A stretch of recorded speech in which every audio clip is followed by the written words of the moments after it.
like an eagle, eagle, eagle. Nothing is impossible. Don't take impossible. You're brighter than the stars. Welcome to another episode of Helping Brothers Out. My name is Derek Darrell Dixon. It's your boy, Shy Guy, Fly Guy, Rick Palmer Jr. And of course, me, Elwood, Mr. Class Ingram. We're talking equals healing. We are helping brothers out. Our friend, Mr. Elwood, Mr. Class Ingram is not available with us today, but we do have Mr. Titus Burrell standing in. How's everybody doing? All right. Over this, how's everybody doing? How is everybody doing today? I'm doing great. Doing good, man. I can't complain at all. No, that's right. I've just been having a good week, and I'm just excited for things that were going on and things that I'm doing.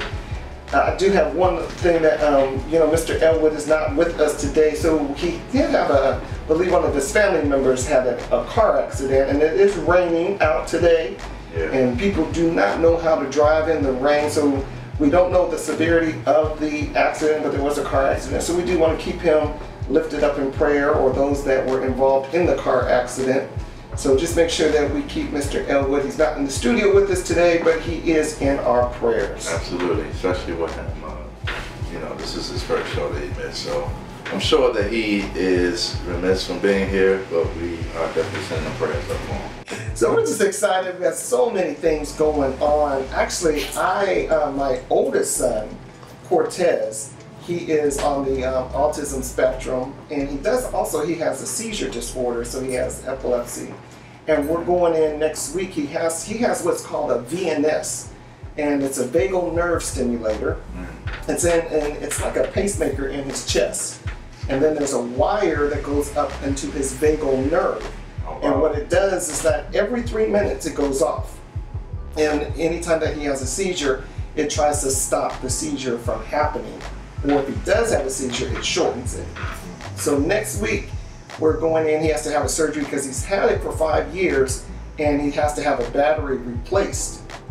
So we're going down with, he has a surgery. It's about 30-minute surgery. It's supposed to be a new, improved battery, so it's gonna really try to help stop those seizures and everything. So yeah, so what you been doing this week? For me, man, I've been ripping and running. I actually am a little sad today, in a way, but I haven't seen my kids this week. And the reason being is because of work, but also I've been kind of pulled in different ways. Like I did a speaking engagement this week at a school. No, wait, did you say you was a little sad? Yeah, I'm a little sad. Okay. I haven't been able to see my kids. Last week I was a little sad and you told me to get it together. But I'm going to let you go ahead with your story. No, the difference is that you posted it on Facebook. Oh, okay. I didn't post anything. But you didn't post it. But you're saying it on air so millions can hear. But go ahead. All I'm saying is that I miss my babies. Oh, okay. I have my oldest boy with me at all times, but having my babies is something that, so you know what, after the day, I'm going to make sure that I either call them or go pick them up. So, okay. Yeah, I need to see my babies, yeah. Yeah. All right, well, yeah, you do that. Because I don't like to see you sad. You didn't see me sad. Well, you just gave us a sad face just a few minutes ago. It was a little sad face and everything. It was a moment, man. It was a moment. And that's why I had to say it again, because I thought he looks a little sad. You know what? I ain't taking this from you today. Point being is that it's been a productive week, but it took me away from my kids, and I need to make sure I put some time back in with them. So the thing was, it was productive. And a lot of times, you know what? Yeah. We have to do what we have to do when it comes to our babies. Yeah. That's why we do it. Absolutely. So and they understand, and they in the long run, they're going to appreciate the fact that what their dad did for them. So. Yeah. And I'm sure when they see me, they're going to give me that big old hug. That's what I look forward to. Yeah. And Daddy! Right. Daddy! That was good, baby! One thing I also wanted to bring up, that my middle son, and this is just about something about helping brothers out. My middle son he's going through a couple little challenges and everything, and I don't have to expose everything that he's going through, but a couple challenges. And one thing I have to give a shout out is to Mr. Rick Palmer because he took the time out to speak to my son, to encourage him to do the right thing. And to me, that's special when, you know, us as men, we can do that and we can share this. I just want to, you know, tell you thank you. Oh, man. Today, even his whole demeanor and, you know, his attitude was different. Wow. So that means a lot to me as brothers that we can do that. And Yeah. you could see my hurt, you could see my pain and what I was feeling, what I was going through with him. Right. And you stepped in. So I thought, I was like, wow, that it took a load off me, but it also made me feel good that even though when I know I'm going through things and I don't post it on Facebook, I can call you up. That's what's up, man. I mean, I appreciate it. I honestly do, because I know how it is. For me, I always used to be one that didn't talk about, you know, what I'm ever dealing with, Right. either personally or with my children. And just for you to have vented to me in that way and to allow me to have the opportunity to talk to him. Right. Some of the things that I talked to him about, of course, was from how I deal with my children, but it was also about the fact that I just wanted him to be greater and just know that what he's doing is just a phase, you know? Right. And as long as he know that, then he'll be good. So thanks for mentioning that. I didn't know. That's It was awesome. special. And you know, sometimes when I see people patting him on the back. Yeah. It's okay. You'll do better. But sometimes they need a stern talking to or a swift kick. Yeah. And he ain't cried out once. Right. I said, man, no, we gonna talk. We can get it together. Yeah. So good stuff. Good stuff. Now listen, we are going to be talking about the metrosexual male.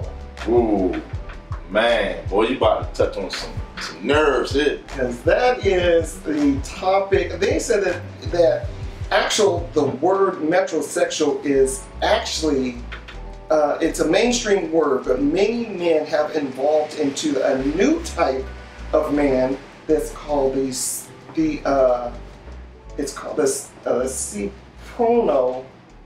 cipronosexual male, which means metrosexual male is more so about the way that you dress and your upkeep and things like that. The other part of it is that you want your body worshipped. So that's going on. We were talking also about body shaming. They want, you know, you got to be on Instagram and doing the thirst trap and all that type of, you know, putting those pictures on. Absolutely. So it's more so now, you know, men are on there because they want the acceptance of their bodies. Right. Yeah. Because you get more likes. I heard an actor on there, and he was talking on television one day, and he said in order to get more likes, you gotta, you know, do a thirst trap. Yeah, you gotta expose something. Yeah, you got. Let me see a little chest. Right. Let me see what you got working under that shirt. So you can get more likes and stuff. Yeah. But we're here to talk about the metrosexual male. From the New York Daily News, it said that men in 2012, it was like 58%, which I'm sure. I mean, I think now is much more than that. Right. Yeah. I mean, they more than that get their hair cut, right? Right. So with getting their hair cut now, it's much more than just a shape up. Right. It's hair units. Oh yeah, hair units. You know, and It's a those, big and I ain't gonna lie, them hair units be looking slick. They are better than the ladies getting the lace fronts. Oh yeah. And then the men are getting the hair units. The hair units, yeah. And then they're shaving them down to look like Man, fades. I have a brother of mine, man, named Wade. He has Now you're gonna evolved. outweigh. You're gonna outweigh. No, he's great. He's like Okay. a celebrity barber Okay. who has made man weaves popular Wow. on all networks, and he go and he travel and he do like workshops on teaching other barbers how to do it for their clients. See, I'm not that vain. Once my hair started to thin, Man, it was just time. I tried to hang on to it as long as I could, and then once it was like, you know, full all around and a little in the front, it was time just to shave. I would have liked to see you with a man weave. So that would have been No. with a red man weave. You had red No. hair. How'd you feel when your hair started like receding? You know, it didn't recede, it just thinned on the top. Right. So I have a strong hairline, but I didn't feel bad about it. You know, I didn't go through a phase where I thought, oh my God, my hair is receding or it's thinning, and I'm getting older and things like that, I embraced it. Right. You know, I embraced it, and it was like, it's time to cut it off. And it actually, it's more upkeep because now I have to shave either every day or every other day. Right. So it's actually more, you know, you have to do. So that's the only thing about it. But as far as being vain about it, no, I embraced it. I was ready for it. I'm like, yeah. I don't know how it would happen. Yeah, I mean, that's the thing. It's like when you start losing the line on your hair, you be like, yeah. and then you don't know how you look bald. So like, I don't want to just go bald. Like, let me get some Beijing. Or let me see what this Bosley plan is like. See, and all that stuff. I think when I did let it go, and then when I do see the Beijing and all that, I'm like, let it go. Right, because they be kicking that stuff on. Oh, it be caked on. I got sleep at night. That light spot on it, you be like, dang boy, shot. So I think that's too much. It's way too much. Yeah, so I mean, and then on top of the haircuts, I mean, there's an influx in men actually getting manicures and pedicures now. Right. Whereas though, you know, before it was the rough hands. It was like a man with some nice, strong, rough hands. Had to have strong you know, hands. he's a worker. Right. You can't walk around with no pedicure hands as a man. But nowadays, it's like, if you ain't got no rough hands, like, boy, you better go ahead and get yourself an appointment. Nobody wants you to look at their hands, right? Yeah. And then, like, if you're in meetings and they see your nails, and your hands, it's like, it's a new wave of like what's expected now. Exactly. Even you might like you might be a hard worker, but I don't want them rough hands rubbing all on my back, you know, type of thing, or shaking my hand and you about to cut my fingers now. They say 25% go for manicures are from the ages of 18 to 34 years old. Yeah. But now I do see older men. Yeah. Older men. The only thing I'm gonna say this about, I go for a manicure or for a pedicure. I do go. Yeah. But the one thing I want to do, tell my brothers, don't put the clear. Just get a nice buff to it. Because I don't like to see it when it gets, when it starts, your nails start growing, and then I see you got to go get it redone. Just get a nice buff. Don't put I don't want to see you in the salon with your toes underneath the dryer, getting your feet dry. Now, see, I don't want to see that. Now, see, I get mine done too. I get my manicure and pedicure too, and I used to do the clear.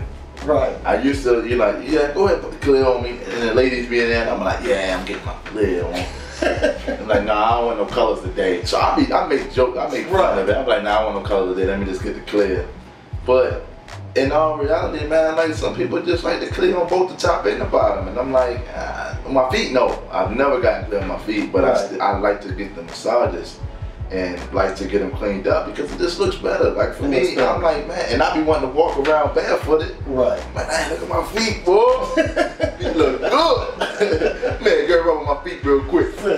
Yeah, so it's a different, I know for me personally, it's a different feeling. Before I used to have the feeling like, man, I ain't gonna get no nails or feet done. Right. That's for females. But then when I started, and I actually started because of modeling. Okay. Whereas they would say, hey, make sure your feet done because you're gonna have them out in the show. Or make sure your nails is done because we might use you for a hand model or things like that. So that's what started me getting going. And then my brother Titus, man, let me tell you about this guy. One day we did a play, right?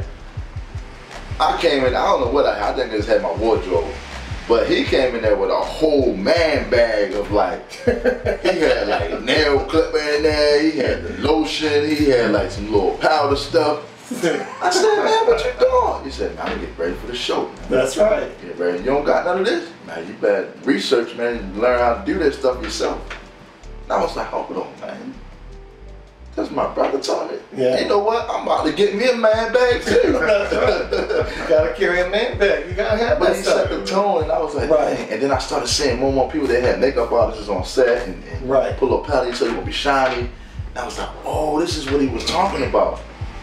Okay, all right, well, I need to start walking around with a bag too. I already have my stuff laid out. And that's what started, the whole. Yeah, because a lot of times those makeup artists, they might not have your color. Oh, I go through that a lot, boy. They be making me look light. I be like, I'm not a light skinned dude. Yeah, and you're looking crazy on camera. Yeah. And I mean, it was just all about professionalism. Do you think that if you weren't in modeling, that you would do manicures and pedicures? I think I would have eventually, mainly because of the female I was dealing with at the time. And I think stuff like that is female influenced. Like we want the acceptance of our female at the time. So if my hand's a little rough and I'm trying to do a massage and she's like, boy, them hands rough, you need to go with me to get, you know, manicure. And I'm like, nah. But if you're in there with your lady, there's a sense of comfort. So then you start to like it and it's like, okay, cool, all right, well, I can do this on my own. Where you at? I'm at the nail salon. You know, so yeah, I think I probably would have at some point. Yeah. And I think I would too. I think that, you know, I'm not one that will be in there every 2 weeks or something like that. I may go every 3 months or something. I'm in there like every 3 weeks. Boy, No, that's too much. I be like, hey, what's up, Ming Lane, David? Got me today? All right, sit me in the back. I'm in the back. A lot of people would probably look at me and think that I would be, but I'm not. That's I'm weird. not. I thought you was. I didn't never know that. I thought you was like an every week type of No, not at all. Not at all. Yeah. Because I know I do a lot of that stuff I can do in my own house. You know what I like though? I like when you go in and then all the females look at you. Like, right? what you doing? And they look at you like with approval, like, Oh, okay. like yeah. And then especially you going there smelling nice or whatever, they be like, ha, look at that. I'd be like, yeah. Get my pedicure. Until you take your shoes off, they're like, No, hey. He need to be in here. I make sure I either do what I gotta do home before I go, Okay. or I'm already on point. Right. Now, I also read that 20% of men are now going in also to get treated for facials. Yes. So Yeah. that's a big turnaround for men to go in and get facials and stuff. But you know what I noticed though, man, is that with all of this, is that men are, I think, starting to realize that it's beneficial.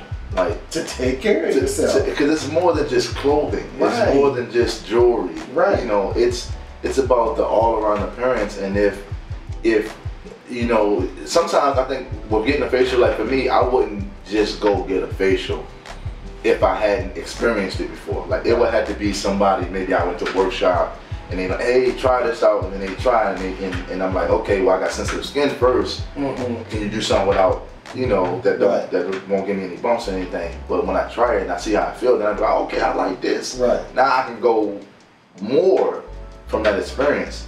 But to just start going, I think that's something I think that's why the percentage is so low, because most men is like, well, I wash my face all the time, so I ain't really. But it opens your pores, man. It allows for your skin to breathe more. Sometimes it makes you look a little brighter.